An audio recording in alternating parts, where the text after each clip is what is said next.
That's real. What was that school year? They say starting at. I couldn't see if you had any. I bet you they. Ma'am? Yeah. Starting in the. I can't see if you had any. It's good nuts down there now. I'm seeing. Running the trade, yeah. Got 3, is that okay? So I can't tell if you told me to call my mouth and things like that. You know, a lady put hers Vocal. on the market Monday morning, and she had 8 offers, and it'll end up selling for more than she was asking. But she priced it too low to start with. I mean, You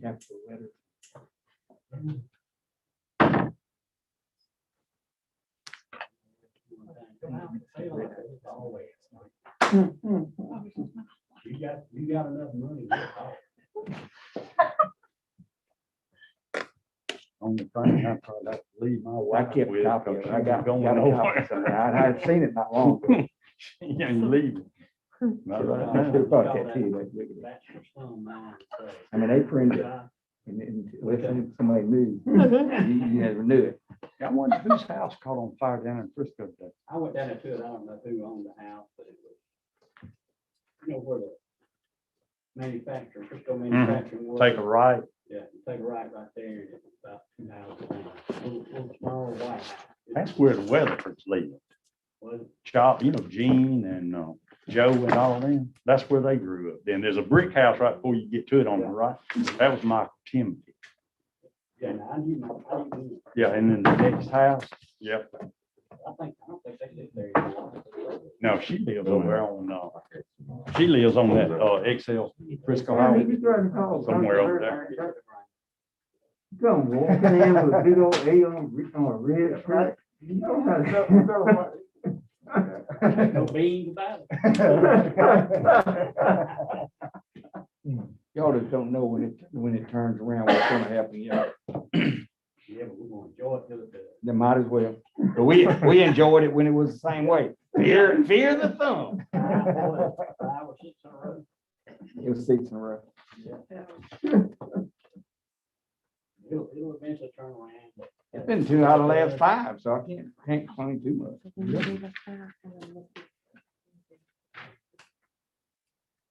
Now they could see what it could blow up. Now they could start paying the players for the likeness. You talking about creating issue. The coaches ain't gonna want to deal with it. Well, it's gonna be up to the highest bidder. Did Paxton look at that after I talked to him, yesterday? He asked me if I knew who it was, and I did, and I thought he would possibly be receptive to it if the wall got put back, but I have not talked to him. I didn't know. Well, he sent me an email regarding, and he was saying that, that it's possible that it may be an issue, but, he thought that, they could work around it if it really became an issue, since we're all right there in the same place, we come up with a different design, or you could possibly skip that. So, Yeah, that's what this says, but I didn't know. This was after yesterday. Yeah, he said that to me. Yeah, okay, he may have talked, may not have. Well, I think we got enough for a quorum. We gotta have, whenever Mr. Brooklyn came in, and, we'll catch him up to date, so, we'll go ahead and get started, because we got a 450 public here, so we're trying, hopefully a lot of this stuff, it's fairly easy to explain. The last meeting, I know that, Councilman McDaniel, Councilman Thomas, and I believe Councilman Hines, had some concern about the people on the very low end of the pay scale. And, I had gone out, and I think it's in do we have that in the packet here? About the proposal would be to consider, adopting a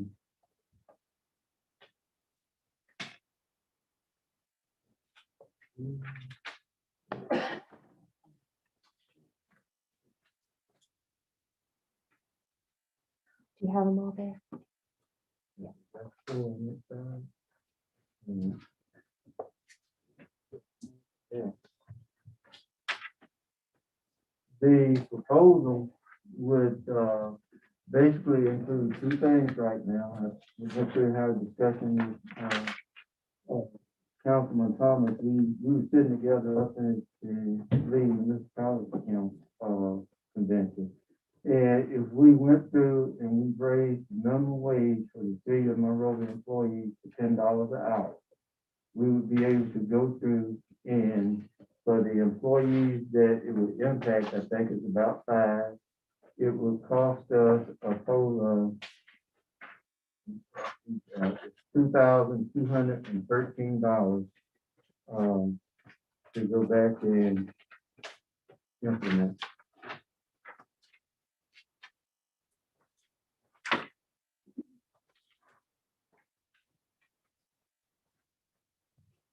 And I'm quite sure that everyone is aware that there's a high demand for the resource and limited resources when it comes down to things attract people to come to work. So, I think that, that will address the concerns about people on the low end of the pay scale. We can do it without having to change any job classifications or any pay grade. So the 10.26 per hour proposed is included in grade 2.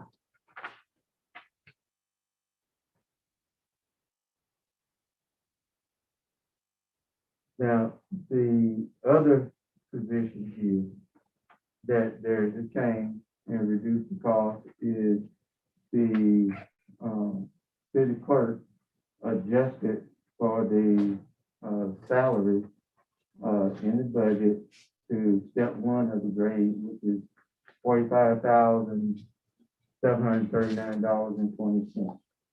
Now, I would like to keep everybody reminded of that in the announcement, we said that that was the starting step, but it may be considered commensurate with experience in order to get somebody that was truly qualified. I can see that at this point, looked at Indeed, and there were 6 applications on it. We got to go through and review, see if they meet the minimum qualifications. Have not received any that have actually been sent to City Hall. Is that right, Mr. Yes, sir. Right. Mhm. And so what my plan is, if the other portion of this is considering the issue in our lack of police officers, to actually offer an incentive for anyone who will apply who is a resident of the in the corporate limits of the city of Monroeville of $1,500 that would be provided upon successful completion of the training test. And for people outside in Monroe County, to provide an incentive of $750. Would there be any minimum amount of time work requirements to in order to keep this? I mean, could they get the incentive and work 2 months and gone, or is it 6 months or a year or anything like that? I mean, they can get the incentive, but as far as payback or whatever. Well, and that's why I have it on here, because like I said, for an uncertified officer, if we hired you on, you had to complete the academy. Yes. Once you complete the academy, you would get the $1,500, but then you'd be under contract to work for it. If you left, then somebody would have to buy out the contract from the city. Okay. The contract's still 2 years, right? Mm-hmm. But now what if somebody comes in and already an officer? Already certified. Okay. Then I mean, I had no problem with this. I just, there needs to be, what you're saying. some type of right. time limit on it. I'm wondering, Because you at least have a paycheck. Somebody quits, you at least have opportunity to pull something out of it back to us. I mean, it should be sometime. It's at least 6 months. I mean, not that they, okay, we decided to go work for you, but we got a better offer up the road, and 2 months later, they're gone. I'm receptive to any suggestions as to what we need to do. I would think minimum 6 months, a year might be same thing. And the city limit, because you're giving them pretty good bid. Yeah, that's gonna Yeah. help you on mileage, because you're gonna have a vehicle. Right, right. If they're living in city limits, they ain't gonna have as much gas as if somebody's living out in Uri or Right, if except- if they live in Uri, actually, I would go 6 months because of it has pay, you know what I'm saying? Yeah. But a year, we're getting in the city limits. Because of the money. Can we just make it simple and say a year for both of them? That's So it's not hard to keep up with, you know? Okay. But that, we can make that a condition of receiving the incentive. Okay. You know, if you leave, if you're certified, in order to get you on, I give you $1,500 incentive if you agree to stay for 1 That's year. the sign on bonus. Now, that's what they do to your trucks and stuff. They do have a limit of how long they have to drive before they. Now, if you leave before then, you have to pay us Pay it back. $1,500. We just hold the last check, right? At least we'll at least have that recourse of hold it, That's the last paycheck. which would probably be about that kind of money. That's right. No, we hold, if you hold the check, we got it. Last paycheck. So how long we gonna do this, for like a couple of years, or how long we gonna go for like 3 years? How long we gonna offer the incentive? We can offer it till we decide to change it, probably.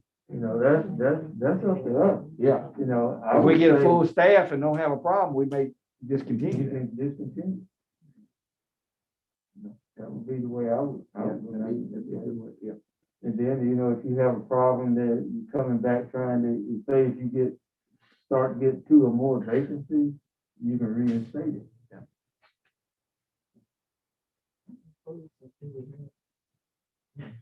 Um, 22 or 23, I think we counted the other day.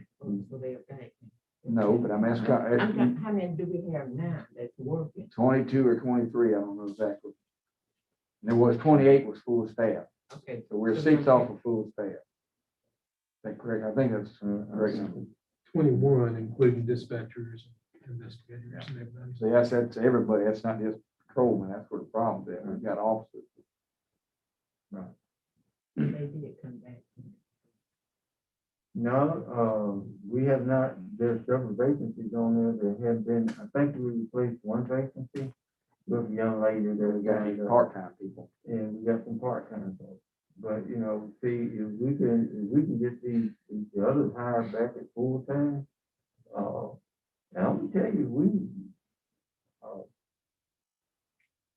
offering an incentive with competitive pay rate, we're gonna be in the ballgame with a lot of different agencies. Have anybody put in the application since we passed this pay scale?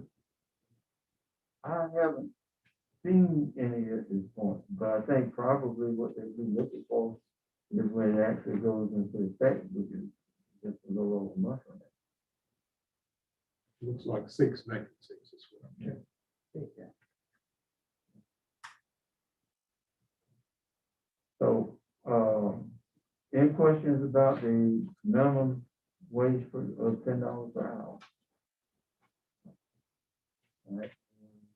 So we will go through and we will include in the hiring package about the incentive and time required for work. Okay. All right. Okay. Next item that I had up for the work session is when we were talking about the search for the city clerk, about the need for a hiring committee. And what I was proposing is that we do the mayor, 2 council members, the city attorney, need somebody with some financial knowledge and background. I thought about Paul Lane, and somebody off the staff, and that would recommend Amanda Stidham. So that gives us a total of 6, and it's kind of broad. You know, I don't want to take too long. I got 19 questions I could ask. So maybe we spread them between everybody. That's what we did on Tim. Then we had list questions and different ones asked. So we asked the same questions to everybody, Right. but different people had their questions asked. On this committee, I looked at 2 council members. Is there anybody that wants to serve? what time of the day y'all gonna be doing this? Well, During the evening time, I can do it in the evening time, just can't do it in Yeah. the morning. I guess we would have to go back and try and determine that. It closes on May 28th. Okay, we got another council meeting on June 1st. So I think that would be a good time to see how many applicants we had, and then we can, kind of find out from them what's a good time for them to come in and be interviewed. If they're working, they would need to be, we prefer to be probably. The first thing that I would do and provide to the committee is all the resumes, so that we can go through and look at them and see the different qualifications for the applicant. And then, once we determine that they are qualified, then to contact them and see what be a good time to share things. All right, so. You put phone on at the council time. And somebody would, can ask questions regarding, because accounting is part of it. They'll be, we have to be able to be signature on the bank, on trust mark on the bank. So that's why I was looking for somebody that, had experience in dealing with, accounting and understanding the different bonds and all these kinds of things. Because they first have to be familiar with it. Like with Tim, we had Jim Kelly from the Hammer, to have some construction knowledge on the interview of somebody outside. And we did interview with Tim. So I will check with him and see if he feels ready to be part of it. Can we ask Michael to come in? Yes. And Tim. Michael and Tim. Mhm.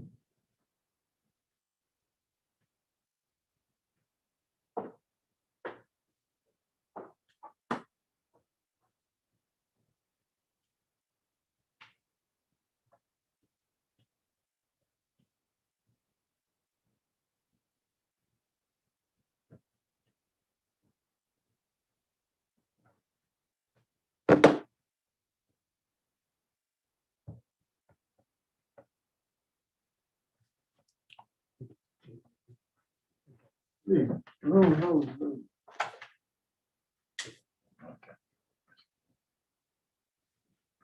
Bring it in here, you got an unlimited.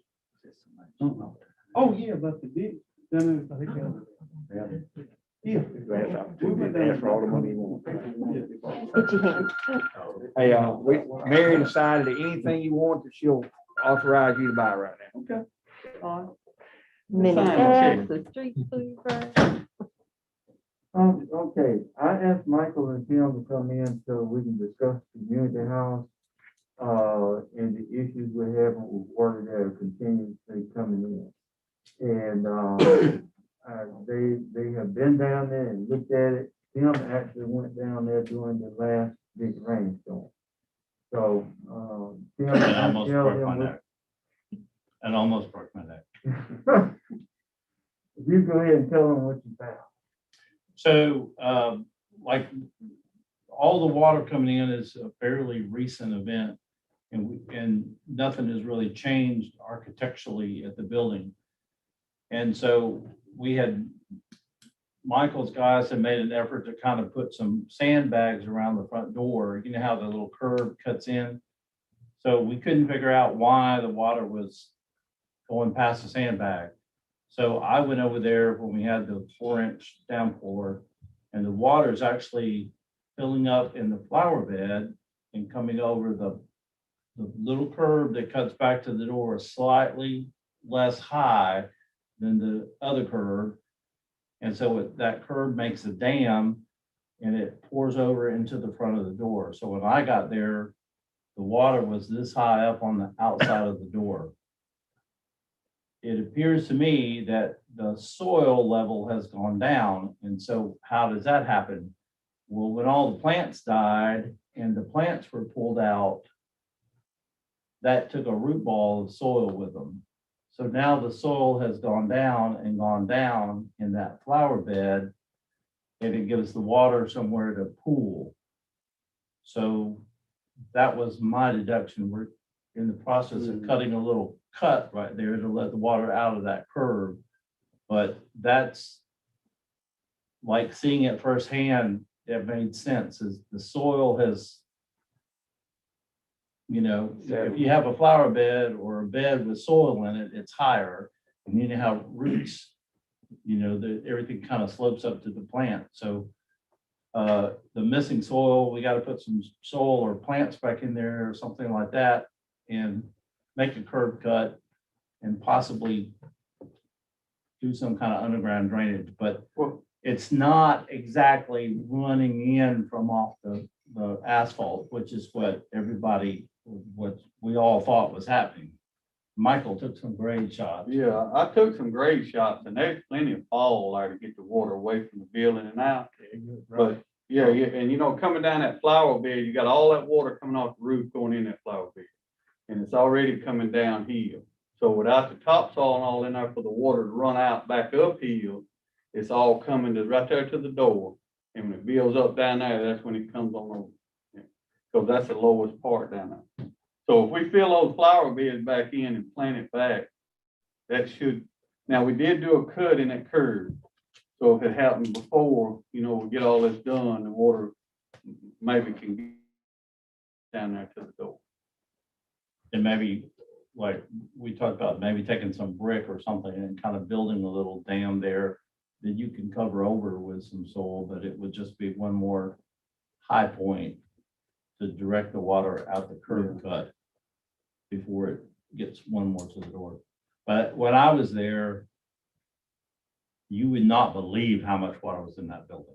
I mean, we've all heard Sandra say it was wet, but I'm telling you, it was inside the building. You could push I pushed it out with a broom. And I mean, it was like this deep, an inch deep inside that front door. So. To go back and address the issue, I think it was brought before the council once before about redoing the flower beds down. And we went back and got another quote, which includes adding the topsoil to the existing beds, in addition to, there needs to be a nematode. Yeah, they're gonna have to treat the ground for nematodes, because that's actually what we think it killed the plant. To start with, that was in there. So what this proposal here is to go in there and treat it, and then put the topsoil back in there and till it back in and spray it again. You know, to try to get rid of the nematodes. It includes 3-gallon pots of shrubs to be provided and installed, 1-gallon pots of laurel. Yeah, that's a border grass to be provided and installed, and pine stalls to be provided and installed. And the total quote to do that is $11,000. I would not put pine straw there I wouldn't put for fire reasons. Do what? I would not put pine straw there for fire reasons. They come outside and stick cigarettes outside when they come out and smoke. But I mean, you could put pine, you could put cypress mulch or something like that. It would be not as flammable. I would rather go with cypress mulch. Yeah. You got less chance of termites with cypress mulch. Yeah, we have chance termites. They're talking about rye and what? Cereals, probably. Well, now on the potted plants, he told me that whatever we decide. Yeah. Because basically it's gonna be 3-gallon pots, and he said they're all basically the same price. But he said we would, you know, decide what kind of plants we want to put in there. But that other is the border grass. Yeah. Yeah, the board grass will take over and fill up the whole bed eventually. Which might not be a bad idea anyway. Yeah. Mondo grass will not Do that much. will be a better little clumpy kind of thing. I think there's some Mondo in the back already. I think. If I remember right. But he said that would be our decision on what we want to plant in there. Well, I know I was looking at this price of $11,000, but if we don't do something, we're gonna end up spending more money than that. But they're constantly we're having calls from BDNS, go down there and dry that floor and take up tile and all that issue. And the only other solution would have been to put in a drainage system. It's gonna cost you way more than Yeah. $11,000. Now, in this pricing, we just talking about plant material, are they doing any actually drainage issues at all? No, they're not, I mean, we should be able to do, that's not that big of a, on what? put dirt in there and put soil, topsoil back in there and put, We could do it, we just gonna have to buy some good grade topsoil, Yeah. we have to get the topsoil from them, because the only topsoil we got is what we dig out of ditches. We Yeah. don't wanna put that out. but I mean, Bill, Rainey, you buy a load of topsoil, probably $800. But it should be like good soil. Yeah, I mean, when they clear off some of these areas where they start doing, they brought a load, we landscaped the office here at, when we were, I guess, at Christmas time. And, we had him bring a load in to where they were scraping off where they were top soil where they're fixing to do a pit. And it's good, but I mean, Yeah, now the topsoil we're gonna put in there already be treated though. Okay. The type they put in there, and see, that's the trouble you have. On flower beds like that, using just regular topsoil, if you go out there and get out of a field or something. You know, that's where you get a lot of your pests and your insects from, to bring them in, but this treated soil, it's got some chemicals in it that will help prevent that too. Didn't we have some money in the budget to work on landscaping down there or not? I know we don't talked think about it was ever put in the budget. It was talked about, but I don't think the money was actually ever put in the budget. It was two things, community house and police department. Is what we talked about. And we have enough funding in, maybe no, don't do. In the contingency fund to pay for this is $11,000. And, you know, the police department needs to be done, but we put that in next year's budget. I just think that's pretty extreme for what we're trying to do here. Price wise. The topsoil may save you $2,000, probably, off of that, probably about $2,000. Well, no, it really won't be $2,000 because we're gonna have to buy the topsoil, so it'd be a little less than that. The topsoil will be most of it, but the labor putting it in there, you ain't talking about a few $100. I'm just saying, I'm not visualizing Yeah. anywhere near this, cause I can't remember exactly how all that looks, but it didn't. Oh, it's a pretty good. It's a pretty size. good bid, I know, area. but I'm talking about as far as that. Goes from the old ramp down there all the way around to the kitchen corner. doesn't it? You almost around to the kitchen. You got the bathroom doors kind of take some of it out. And then the front door. You can on both sides of the, no? Yeah, both sides of the front door. Oh, there's a new door. It does. need new doors. Doors. That's already in the budget discussion. Ooh. We put it off. I wish that we get something like the schoolhouse, those type doors, elementary school or high school. Well, it's on the historical register, so we have to go back to doors that are similar in pattern to what was originally done. And doors that were for quarter. They don't last long. So what's the wishes of the council? Do we want to proceed with this or? We're even proceeding with it, but that just sounds too strong to me, price wise. Yeah. Well, I If y'all think it is, fine, and go with it. Now, it was the first quote we got like back in the first year, whenever it was a little bit lower, but that wasn't figuring in the amount of topsoil we're going to put in there now because the rain has beaten a lot of it out of there since, you know, all these big heavy rains we've been having. It has beat that and flower beds out. There's a lot of water coming off that roof going into those flower beds.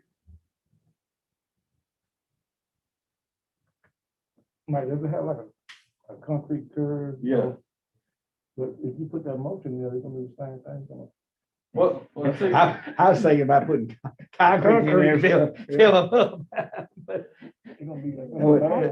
Huh? The heavy rain we've been having. No. I don't think so. How much would better cost? It's a pretty good bid too.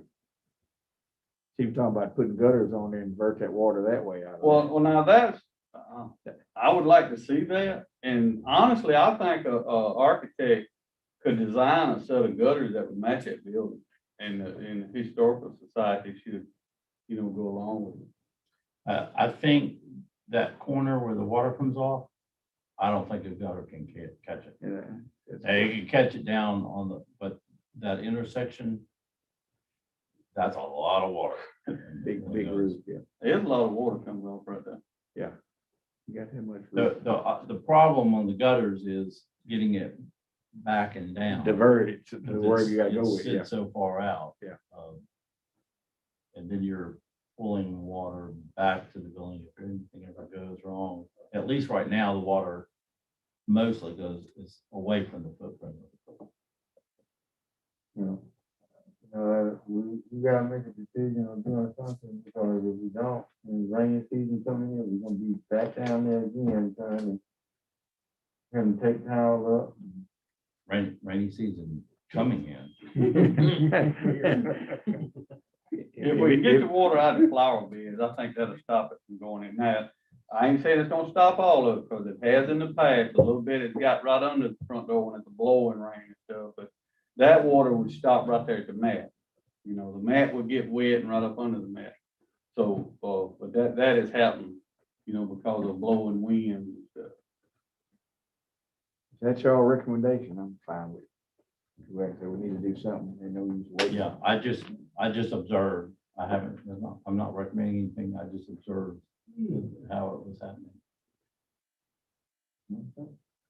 All right, next item up on the agenda is that the Veterans Park parcel, and we got a appraisal, amended appraisal back with the restrictions.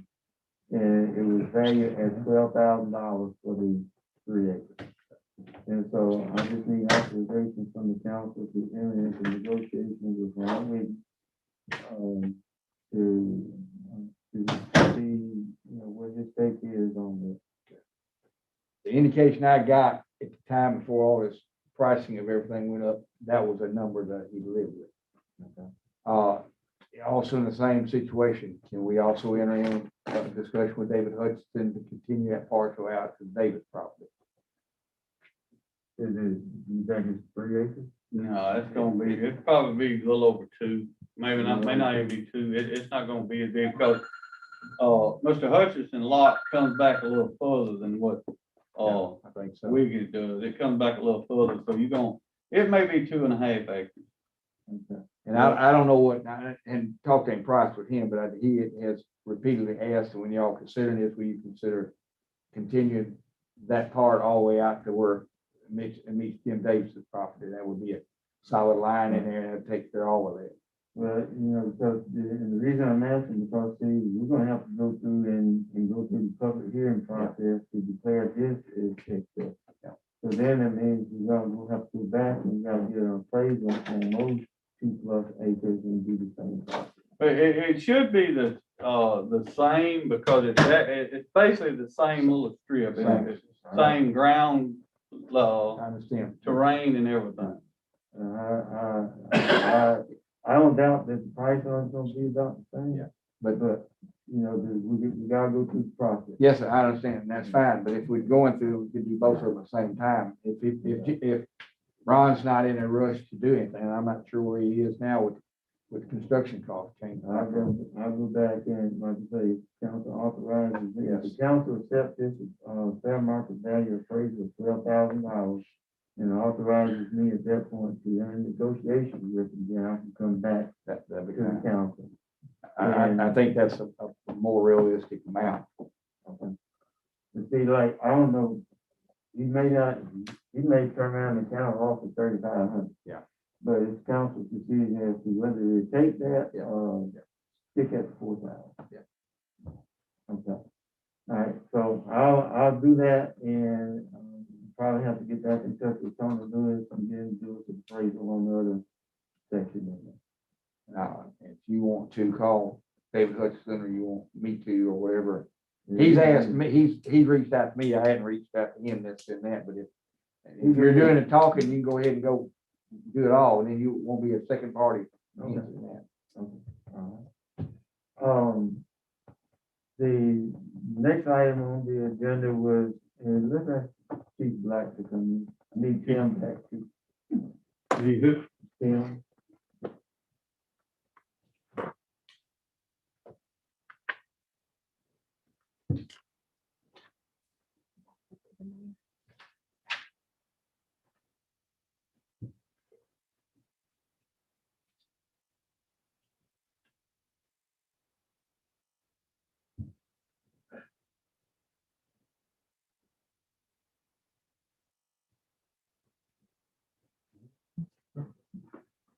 Oh, I forgot my mask. I've been vaccinated, medicated, all that. And you've had it on top of it. And had- And survived. Chief, I asked you to come in because we were talking about the thing where the fire station one had leaks in the roof. And we went back and we asked iPhone to come through and take a look at it and provide the same covering on top. The price we got back. Is that Tim? Tim, we talking about the fire station. Yes, sir. iPhone came back and gave us a quote of $46,200. Tim went a step farther and asked what it would take to replace the roof because I think the roof's been there X number of years. And that was going to be, it's over 20 years. And 1987. Yeah. They said they could replace the roof for $32,000. Yes, some discussion. Tim. Not 32,000, not looking at it, but that's just the rough price. Right. Four-week waiting list on metal. Having a discussion with Tim, and, you know, he has some, product that he used on the incubator bill. And he feels like that will work on stopping that leak, and because you have to end up doing the whole section, inspecting the whole section of the plant. So the metal roof that's on the fire station can only be leaking either from the edge of the roof where it's being blown up in there, which we can't see because there's a gutter and you got to be there when it happens. But it's only leaking in the first 4 feet of the east side of the wall. When you say that, more or less about 4 feet. So it could be blowing up that way. But like I said, you can't really know that unless you take the gutter off in the middle of a rainstorm and see how it's doing it. So there is this product that I got from Chip at D's that's 60 gallons a bucket, and it's kind of a clear, it's like a simpler version of what they're doing on the Sterling roof. And Chip recommended it to me for the little potholes that pop up through the incubator building. So I've successfully done a big rip and 2 little pop-up holes on the incubator. And I'm thinking that we could take this stuff, you can brush, like with a long brush, along the seams of the joints of the metal roof because they've already replaced the screws. And the only place it could be blowing in would be under the edges where the metal overlaps. So if we seal those, and I think this is something we could accomplish because it's not an approved product by any roofing company, but I think if we got up there and just kind of did it, we can either solve the problem for a few $100s, several $100s, because it's $60 a can, and our labor. And if it works, it works. If not, it's a drop in the bucket next to $32,000. And you got a bucket truck that you can put somebody up there with. Just some history on it. It's been leaking for a few years. We had Hammer has looked at it multiple times. They patched a few things. That didn't stop it. We came back, spent about $3,000, replaced every screw in the roof with new washers, new screws on. That didn't stop the leak. They've been back. We actually had to cut out one of the leak spots in the sheetrock. It could see some daylight. They've got up there and patched that. That didn't stop the leak. So we don't know where it's been. And the way the building's designed, it's the metal building with a wooden structure built inside, so you can't get between the two. except for where we got the hole cut in the ceiling. Yeah, I'm gonna go look at the gutters on Friday, just to see if there's anything I can, like, figure out. If we got a price on actually replacing the roof, totally metal. Just a rough estimate, That's $32,000. Now, they haven't come and actually got up on the roof and measured, because it's roughly 8,000 square feet built. I mean, we have replaced roofs. Yeah, but that's what I think has occurred is where those laps are, it had foam or some type of Yeah. strip, and it's deteriorated. Strip And when we get a heavy rain or wind-driven rain, I think it's blowing in between those. So we'll proceed with, the council wishes to purchase more of that product and apply it up there and see if it works.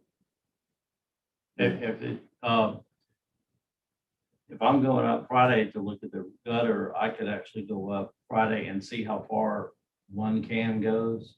And that'll give us a better idea, because the can that I have is, I mean, it's almost full.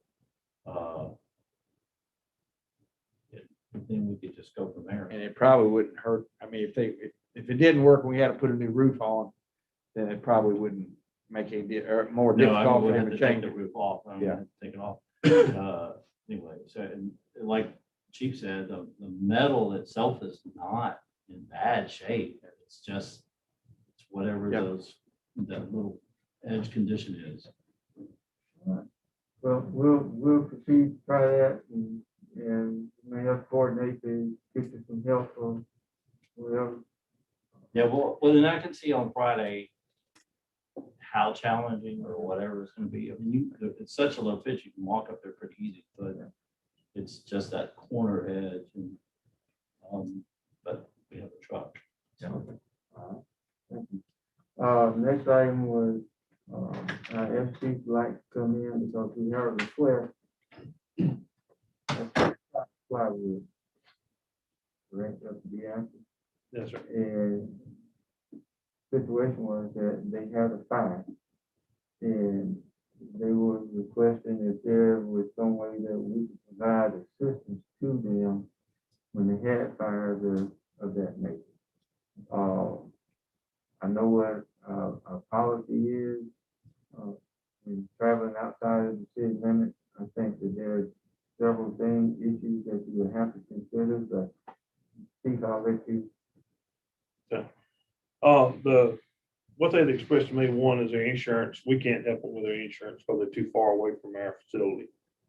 They had a fire a few weeks ago, and it's my understanding, according to them, I had checked with dispatch time, it took 38 minutes for a fire truck to arrive.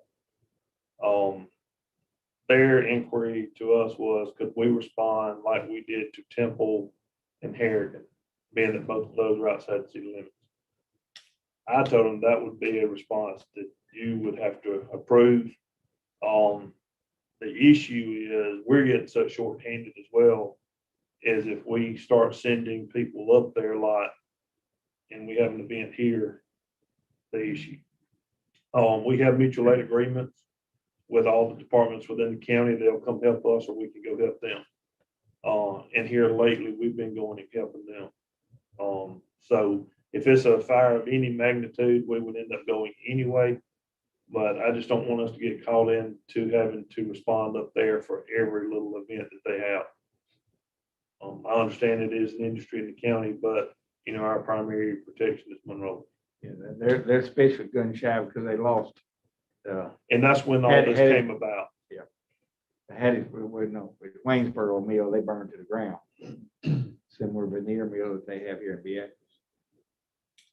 Now what we could do is, if they can confirm that it is a structure fire or a machinery fire or something of that magnitude, then automatically dispatches along with them. But just to respond to every emergency call they had, I think would be, a little too much.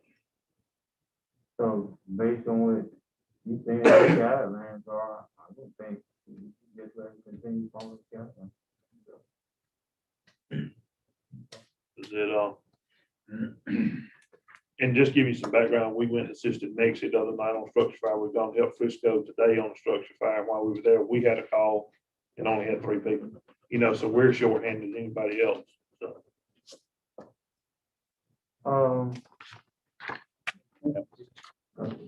I agree with Luckily, Okay. As I go through and I have looked at, operations for the city. And where I came from, we always had what they call a troop plan, and what that was the continuity of operations. And one of the issues that goes back is concerned me, and I'm gonna ask for volunteers, because I don't know who may want, might not want to do we'll this. talk about it. But when it comes down to signature authority, the checks require 2 signatures. So if I'm not here, or the clerk is not here, then, you know, it kind of brings us to a standstill on being able to do business. And so I would ask for the council to approve tonight is a second signature authority. And I would like for it to be one of the members of council, and I would accept volunteers for anybody that would consider doing it. I did it before, I guess I could do it again. Yeah, I appreciate that. So when we get into session, you know, we need a motion in order to do that. So what it amounts to is that now we have 3 signatures. So in case if I do something good Lord don't like, and he send a lightning bolt, y'all don't have to stop operating. So, and like I say, in the case here, you know, we have to go through a transition with the city clerk, and, you know, we can deal with that too. All right. The next item is declaring surplus property. Is Chief out there, Armstrong? Yes, sir. We get her to come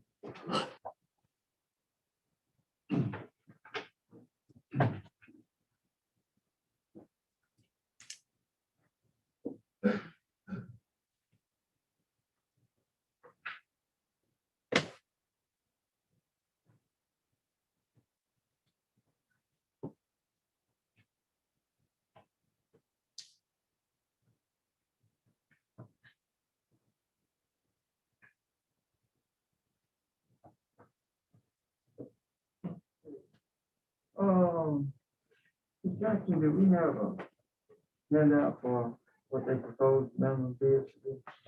I can go make copies. Yeah. It was sent in the agenda packet. In the agenda pack? Yes, sir. It's in the resolution.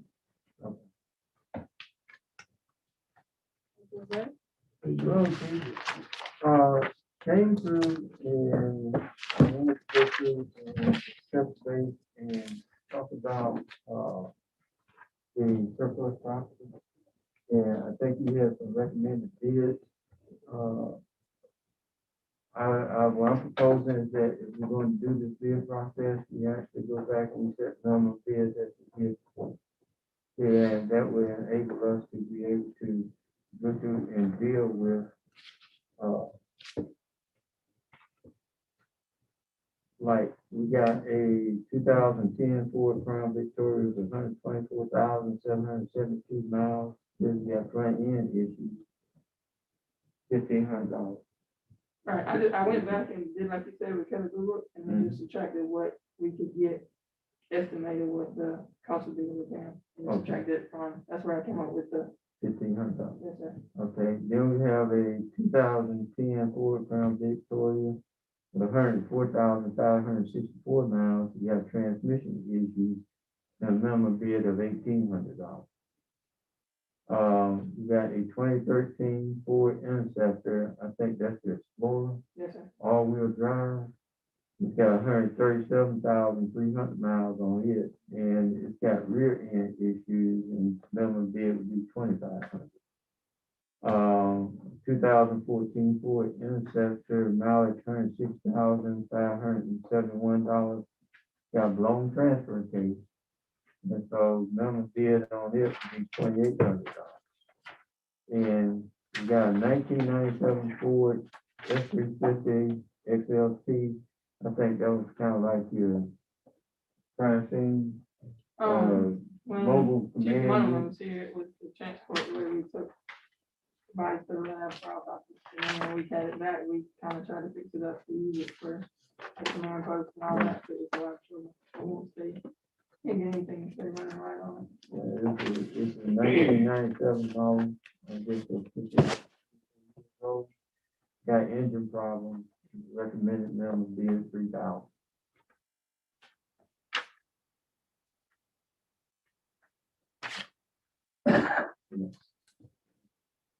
And then that way we can get the surplus out of the way and try and get something out of it. And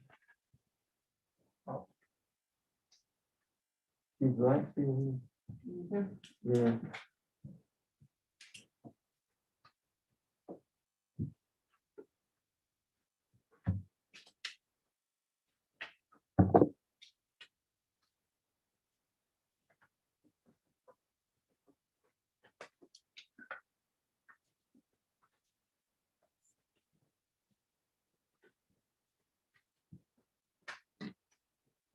Okay, the reason I asked Chief Black to come back in, and I'll pass this around, because I understand that there has been some discussion in the past about the fire department going to a 24-hour shift. And I wanted to give everybody a copy of what the anticipated cost would be. It's not something that we have to do at this meeting, but I wanted you to become kind of familiar with it. And so we could actually go back in and discuss it. Chief, I'll turn over to you to discuss. Okay. I'm not sure if some of the Councilman Ruffin was on the council at that time. I guess not, because y'all got elected at the same time. But at the some previous council meetings, the last budget year, we had talked about the 2448. Evaluating that and doing 2448 so that we have 24-hour coverage here in the city, and we could dispatch personnel out to medical calls and things like that along with the ambulance. And the council at the time not necessarily agreed to it, but asked a lot of questions, and I did agree to hire additional firefighter with a second firefighter later in this fiscal year to be able to accomplish that. We did hire the one. He is not got certified yet, but we do have a second one that y'all approved to bring on board that is certified. It's currently working with another department. He's ready as soon as we give him the okay to come forward. I basically was holding off until you pass the pay scale so that we could have everything lined out. And as the mayor stated on this paper here that Mary helped me with, or actually Mary did it after I'd asked her to. And it's, what was it total, Mary? It's gonna cost us $41,000 and some odd dollars additional in the 2022 budget to be 24 hours versus staying currently like we are with 12-hour coverage. They're at the bottom. In red, those are the differences. How much this current year's budget. You got to explain that. Oh. Mayor, do you want to explain it? Or? Well, up on the first column at the top, where it talks about the fire department's 24-hour pay schedule. As I understand it, when we went back and we implemented all of the pay plan, if things stay as they are, it's going to cost us an additional $176,797.16. Now that's to stay as you are. That's not 24 hours. But if you go to the 24 hours coverage, if you look at the bottom pay scale, it would cost an additional $218,629.97. So there's a difference of roughly about $42,000 to go to 24-hour coverage. Then what the FY22, it will cost us $42,000 more in the FY22 budget to go to 24-hour coverage than if we stay as is for the budget of FY22. Wasn't that the reason for hiring the additional firemen, so we could do that. Yes, Wasn't that what we agreed on? and it was to be a later in the fiscal year. when we Right, did yeah, that. yeah. But the 42,000, that's for the next fiscal year, right? It'll be in 2022. As a matter of fact, if you look in the yellow section here on this one, this year's budget's 509,679.93. If we stay currently like we are, it'll be 686,477. And there, if you drop down to the bottom one, that's the 24-hour one. It's 729. So it's $41,000 more next year to do it. No. 218,000 more than what we budgeted. No, it's the 2022 budget is the 686. It's gonna be 41,000 more than that to do 24. Look at the very bottom box. It has fiscal year 21 budget, 509,679.93 grand total. Right. If we go to 24 hours, you all go to 24 hours, it's gonna cost $728,309.90. So it's gonna be an additional $218,000 to go from what we currently budgeted this year to next year's budget. But that includes the raise, right? It does? Yeah. Okay, so if you're gonna do the raise anyway, what's Right. the difference between the raise amount?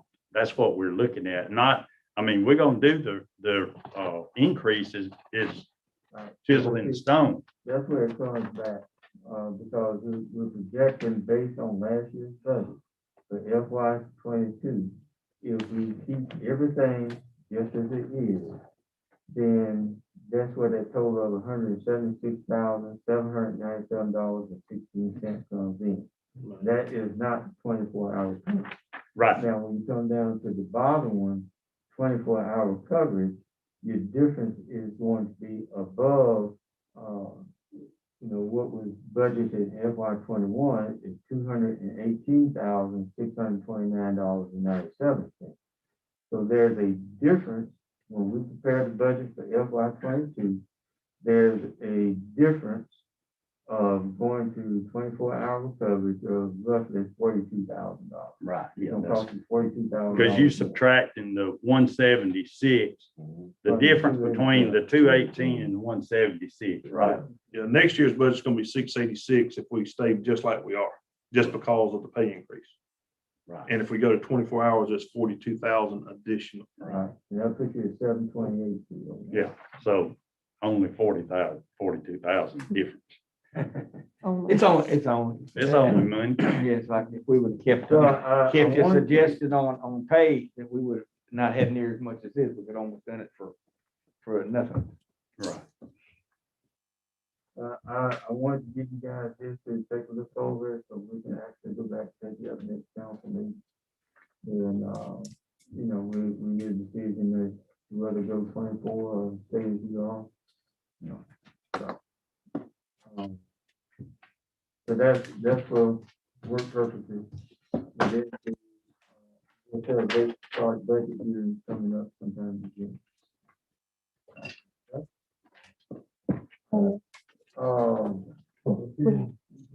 Yeah, I'm gonna get through this. The other item I'm gonna have coming up is, Mr. Don Bruton with Mobile Symphony contract. Gave you a handout regarding the sidewalk project. And there's one little section on there that's green and down there by Hill Patrick Mode that could possibly be an issue. But, in talking to Paxton, I think he had a conversation with Melvin, we can still move forward with, applying for it. And the issue is trying to determine if we have 100-foot right of way or 80-foot right of way down. So, but if it comes in, we'll start looking at possible solutions.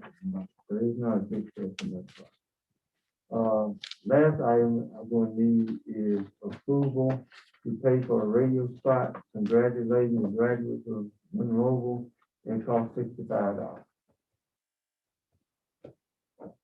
We'll get in, if I can get a motion to take care of that, we'll get David to it. Okay. Anything you not covered?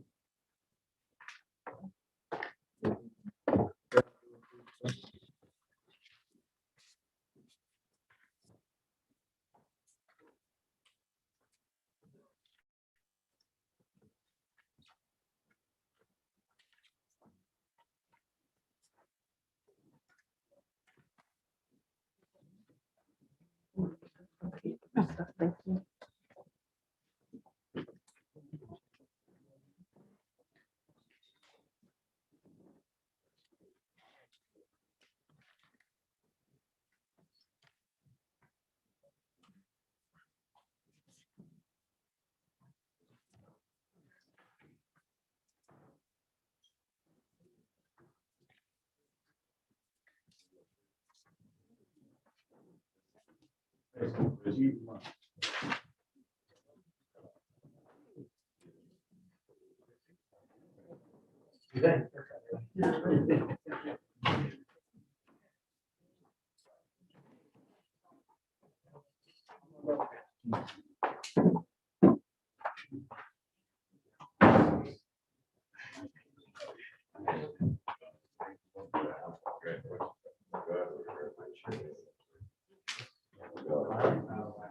Good afternoon, everyone. I apologize for running a little bit late.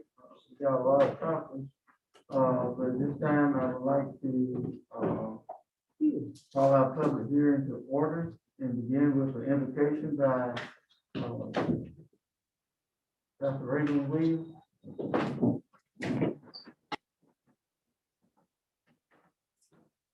Right. Almighty and gracious God, you are the source of all blessings. And Father, we thank you that we see those blessings displayed right now in the freedoms that are being exercised in this meeting. We thank you for the freedom of a freely elected council. We thank you, O Lord, for the freedom for them to discuss the town's business freely, openly.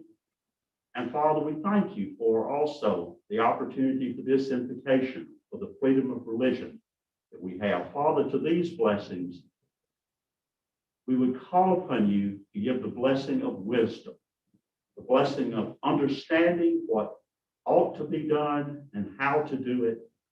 Father, we thank you for those that have given themselves to this service. Would you bestow this blessing of wisdom upon them in this meeting? We ask it in Jesus' name. Amen. Amen.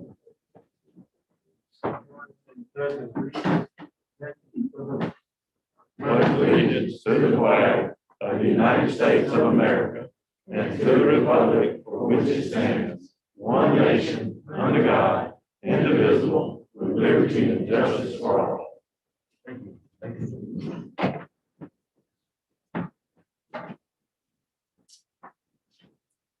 Okay, the reason that this public hearing is being held is we discussed the ABC liquor license application, which is a transfer of ownership to Valera. There was a convenience store that was located on South Alabama Avenue, and it came into new ownership with Valera. However, at the time, the liquor license is not transferred. Valera has done all of the necessary steps to get approval from the state to receive a liquor license. And there is, for these purposes, the sale of retail wine for consumption off premises only, and retail beer for consumption off premises only. The name of the applicant is DR Victory One LLC. They're doing business as the Laredo Truck Stop.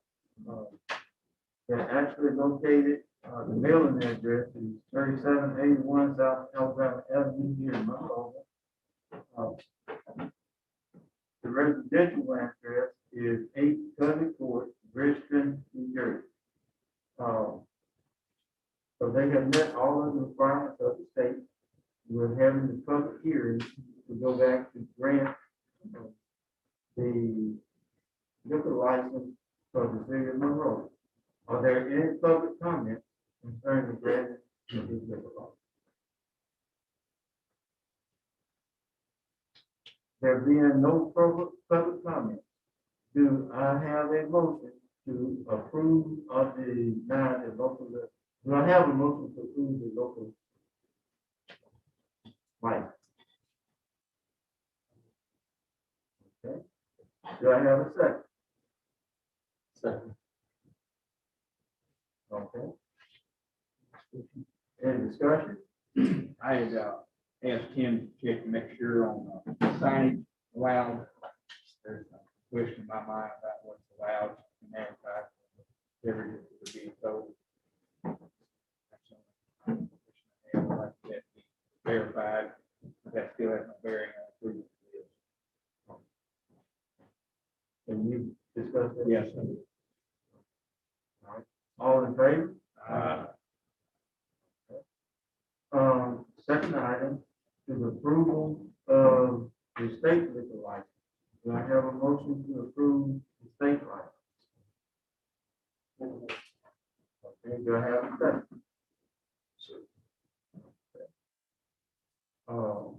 Discussion? There being none, ready for the vote. All in favor? Okay, there being no further business for discussion of the, in the public hearing, do I have a motion to adjourn? I make the motion to adjourn this public hearing. Do I have a second? Second. Okay. All in favor? Thank you. Public hearing is adjourned. Thank you. We would like to thank you for the opportunity to do business. Thank you, sir. Thank you, sir. Very well. Very well. Okay, at this point in time, we will move into the regular agenda of the City Council of the City of Monroe. All are present.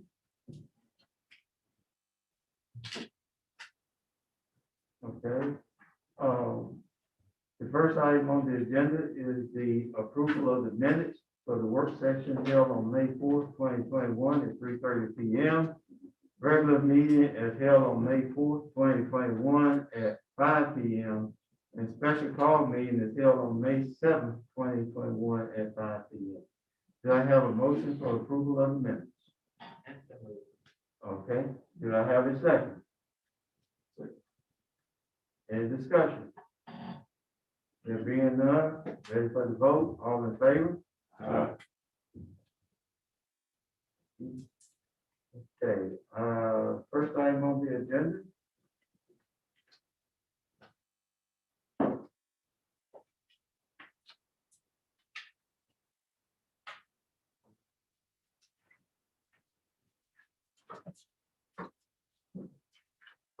Okay, I have a proclamation, and it is for Public Works Week proclamation.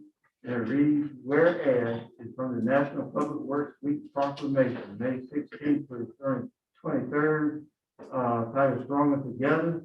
Whereas public works professionals focus on infrastructure, facilities, and services that are of vital importance to sustainable and resilient communities and to the public health, high quality of life, and well-being of the people of the city of Monroe. And whereas these infrastructure, facilities, and services could not be provided without the dedicated efforts of public works professionals who are engineers, managers, and employees at all levels of government and private sector, who are responsible for rebuilding, improving, and protecting our nation's transportation water supply, water treatment, and solid waste systems, public buildings and other structures and facilities essential for our citizens. And whereas it is in the public interest of the citizens, civic leaders, and children in the city of Monroeville to gain knowledge of and to maintain ongoing interest and understanding of the importance of public works and public works programs in their respective communities. And whereas the year 2021 marks the 61st annual National Public Works Week, sponsored by the American Public Works Association, be it now resolved. I, Mayor Charles Andrews, do hereby designate the week of May 16th through the 22nd, 2021 as National Public Works Week. I urge all citizens to join with representatives of the American Public Works Association, Canadian Public Works Association, and government agencies in activities, events, and ceremonies designed to pay tribute to our public works professionals, engineers, managers, and employees, and to recognize the substantial contributions they make to protecting our national health, safety, and quality of life. In witness thereof, I have hereunto set my hand and caused the seal of the state to be affixed, done at the city of Monroeville, Alabama, this 18th day of May, 2021. The next item on the agenda is the appointment of interim city clerk. And going through and having our discussion, I recommend that Ms. Amanda Stedman serve in that capacity in the interim until the position is filled for city clerk. So, do I have a motion to accept Ms. Amanda Stedman as interim city clerk? Okay. Do I have a second? Second. Okay, any discussion? There being none, all in favor? Aye. Okay. Stedman?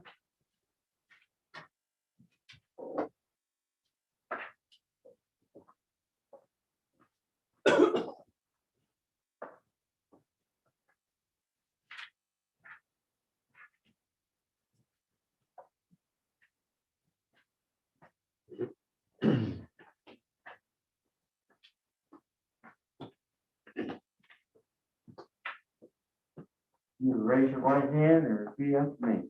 I state your name. I, Amanda Stedman, Solemnly swear that I will support solemnly swear that I will support the Constitution of the United States the Constitution of the United States and the Constitution of the State of Alabama, and the Constitution of the State of Alabama, so long as I continue a citizen thereof, so long as I continue a citizen thereof, and that I will faithfully and honestly discharge and that I will faithfully and honestly discharge the duties of the office the duties of the office of which I am about to enter, upon which I am about to enter, to the best of my ability, to the best of my ability, so help me God. so help me God. Congratulations.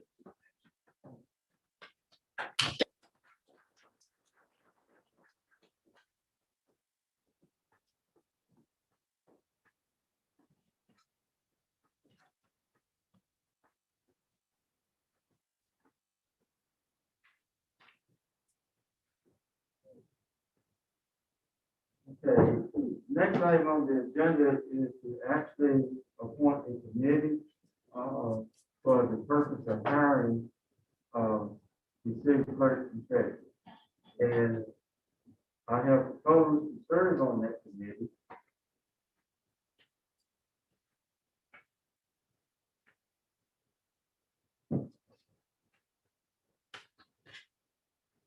I have proposed to the council to serve on that committee, the mayor, 2 council members, the city attorney, interim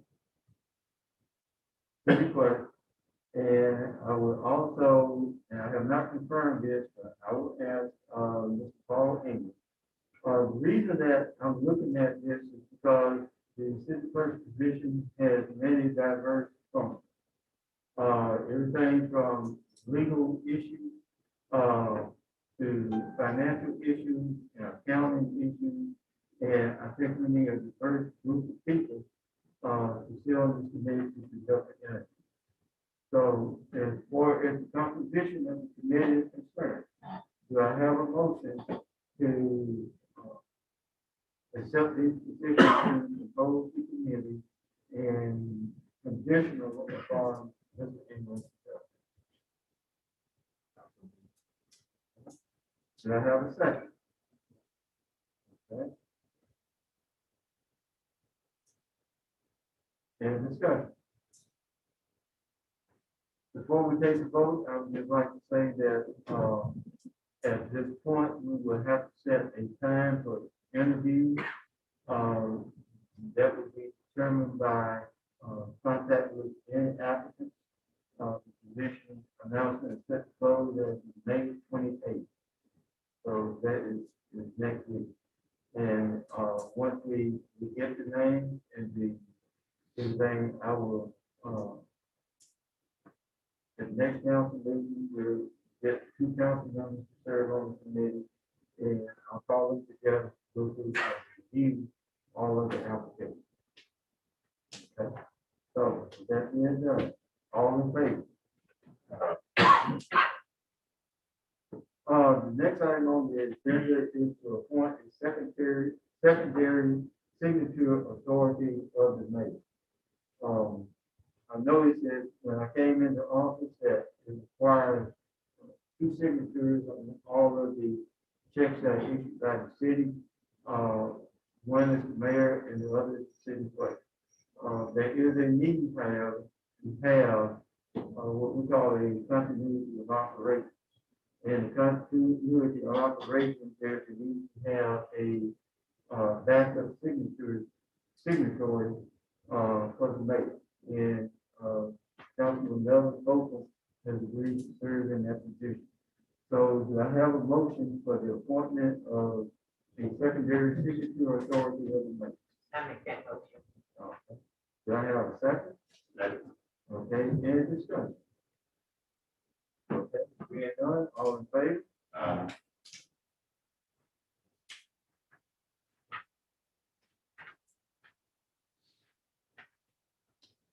Okay.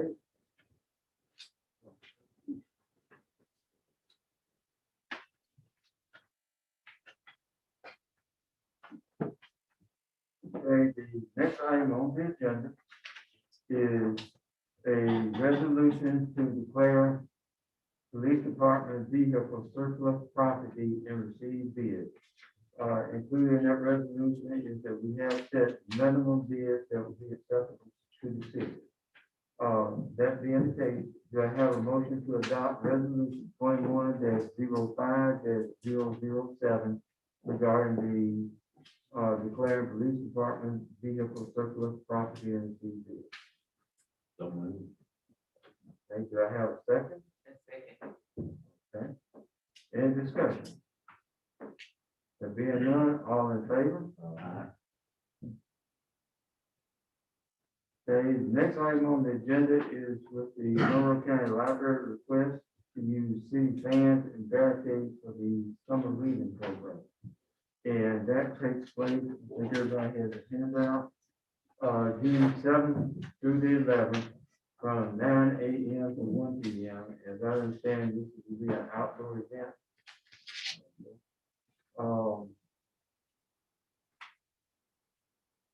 Okay, I'll ask, I think we have a representative of the library here. Would you like to make any comments? Thank you for allowing me to come. I'm Angie Snyder. I'm the director of the Monroe County Public Library. This year, our Tales and Tales, our summer reading program will be held outdoors on the parking lot behind the building. And we respectfully request to be able to use the large fans that the city owns to blow air through 3 separate tents that we have for social distancing for our, most of the children come to this. Additionally, I would like to borrow the barricades that we normally block off the, I need about 6 of those. If you guys could allow us to use them as well, just for additional safety purposes, to sort of block in our little area in the back. Okay, thank you, Ms. Snyder. I have a motion to a request to use the city fans and barricades for the summer reading program. Do I have a motion to permit this use?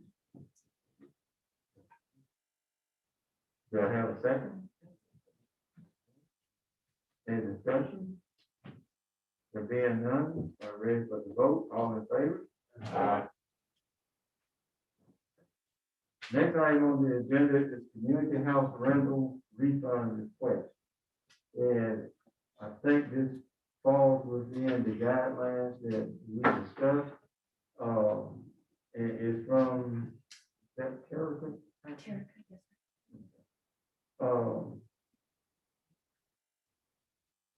Does this fall within our guidelines? It does. She made the reservation before COVID, and then she had to delay it to COVID, and now it looks like she lives 3 hours away and would be able to honor the reservation because she doesn't live in the area anymore. So I have a request for a community house rental refund request. Do I have a motion? Do I have a second? Okay. Any discussion? Okay. There being none, we'll call for the vote. All in favor? The next item on the agenda is for Blacksman Sales Tax Rebate Project Management Agreement. And this is something that we had to discuss in the last council meeting. And this pretty much talks about in the agreement, Ms. Jackson, to go ahead and sign it and implement it. We were waiting for the opening date for the business. The application was approved in March, and then we were just waiting for an opening date before we could sign the agreement. So they opened April 28th. Now the agreement is effective. Okay. So do I have a motion to approve the Blackman Sales Tax Rebate Project Agreement? Do I have a second? Any discussion? Okay, all in favor?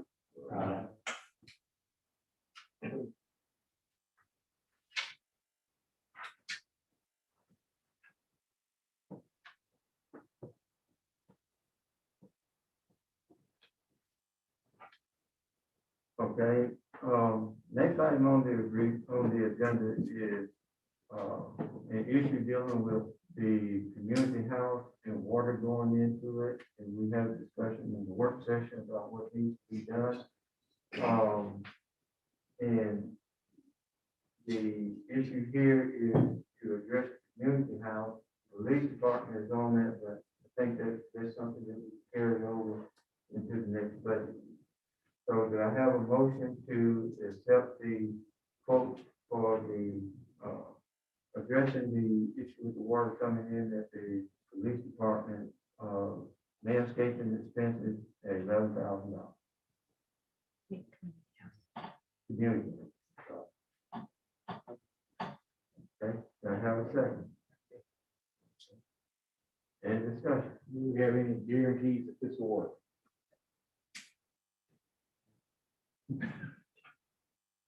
Not 100%.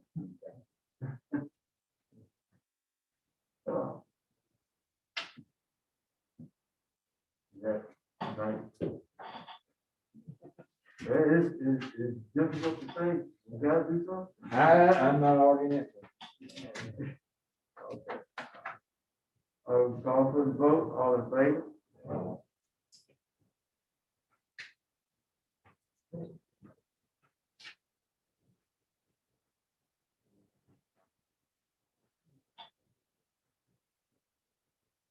Okay, matter to be presented by the mayor.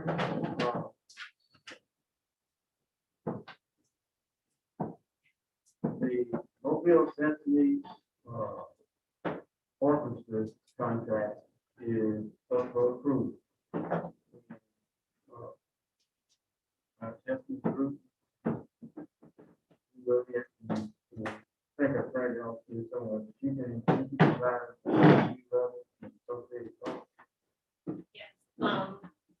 In the past history, the second Friday of December, we have raised funds to have Monroeville Symphony Orchestra up for a Christmas concert. As basically raise funds through sponsorships. And our platinum sponsorship has agreed as of right now to match on this, half the funding, so we're in good shape. So, if you all want to, review the contract, the mayor has it, it's $22,000 this year.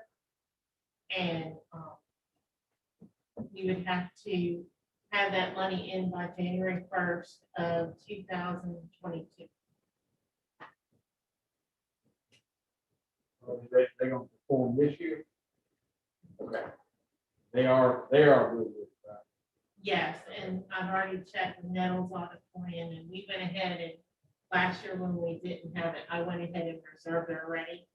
The KLET, so it's already on their books. Do I have a motion to approve the contract with Mobile Central? Okay, do I have a second? Second. Any discussion? If you know, call for the vote, all in favor? Aye.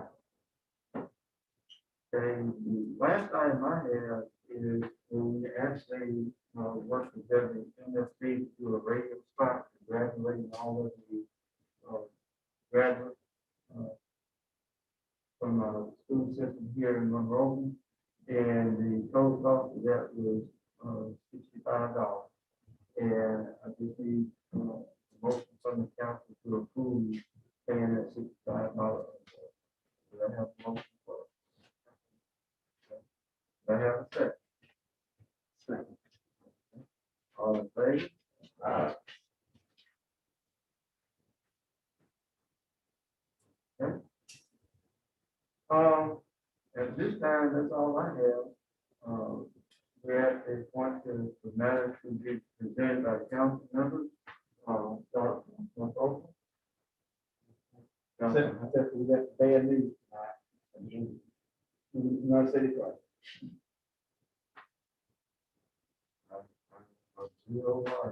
Yeah. Oh, well. Councilman Hines. Mayor, on the resolution 2106-001 on the raises and the minimum wage and all that, you gonna do that later? I was gonna say, we go ahead and do it tonight. Okay. Do I have a motion on the resolution to increase city wages to the minimum wage to $10 an hour? And also to address the issue of recruiting police officers to offer residents inside the corporate limits of the city of Monroeville a $1,500 incentive for signing on. Residents outside of the corporate limits of the city of Monroeville a $750 incentive. We'll make that motion with the addendum of 1 year employment agreement with each police officer. It's been properly moved in second to adopt the minimum wage and also the incentive.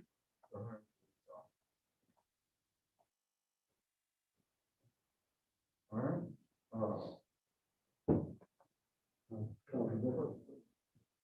Okay. No further discussion, all in favor?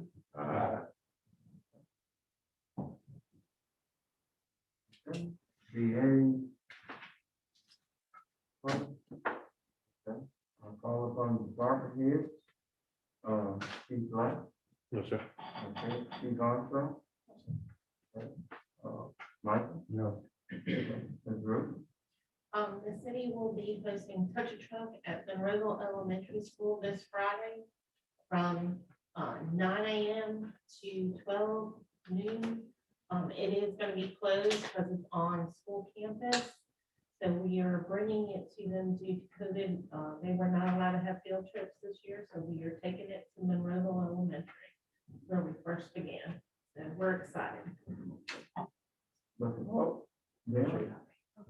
Yeah. Okay. Jack? It's been a pleasure. Thank you all very much. very much for the opportunity to serve you. Stedman, if you're coming in, we'll have it next council meeting. Oh, get ready. Okay.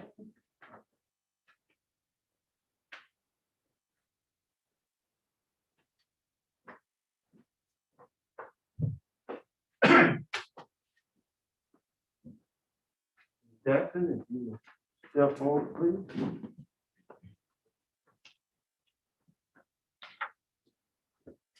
It's my pleasure to present this proclamation. Come on up, young lady.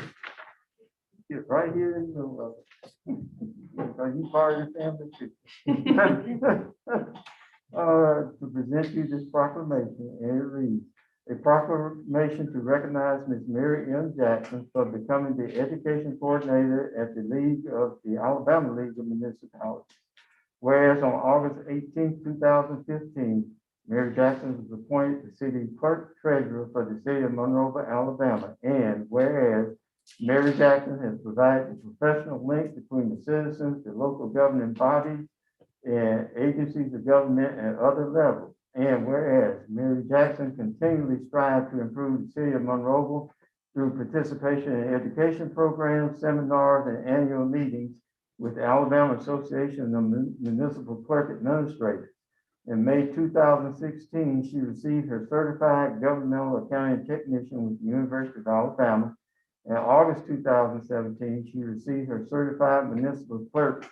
In October 2020, she received her master municipal clerk through the University of Alabama and through the International Institute of Municipal Clerks. And whereas Mary Jackson served as state officers for the Alabama Association of Municipal Clerks and Administrators as the treasurer January through December 2019, secretary January through February of 2020, president-elect February 2020, and president January 2021. And whereas Mary Jackson has been a Rotarian since 2014 and was Monroeville Rotary Club president from 2018 to 2020. And whereas Mary Jackson served on numerous boards as the information center for functions with the city and community to include the Alabama League of Municipalities Policy Committees, Main Street, Alabama Board, City Clerk Representative with a term of January 2021 to 2023. Monroeville Main Street Promotions Committee Chair, City of Monroeville's Planning Commission Member, Historic Preservation Commission, Certified Local Government Contact and Secretary, Taste of Monroeville Planning Committee, Bicentennial Alabama 200 Planning Committee, Tree City USA Board, and Annunciation Catholic Church Pastoral Council. Therefore, be it proclaimed by the City of Monroeville this 18th day of May, 2021, that Mary Jackson be and is hereby commended for her service to the citizens of Monroeville, Alabama, and be it proclaimed further that the City of Monroeville, on behalf of all citizens of Monroeville, Alabama, extends gratitude and best wishes to Mary Jackson for her continued success and future endeavors. In witness thereof, I have hereunto set my hand and seal of the City of Monroeville, Alabama, to affix on this, the 18th day of May, 2021, signed Charles Andrews, Mayor, Thelma McDaniel, Councilmember District 2, Al Bruton, Councilmember District 1, Kendrick Ruffin, Councilmember District 3, Anthony Thomas, Councilmember District 4, Larry Hines, Councilmember District 5, and Melvin Fogle, Councilmember District 6. My pleasure to present this to you. Congratulations on your new endeavor. As always, I say I support you in whatever you continue to do, and I always wish you Godspeed. Thank you, Mayor. Thank you. Yes, ma'am. We have to bring it up. Thank you.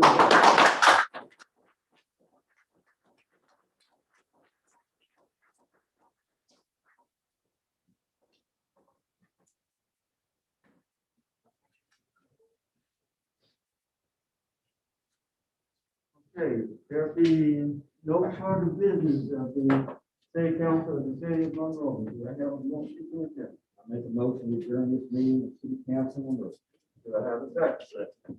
Yeah, all in favor? Aye. All right.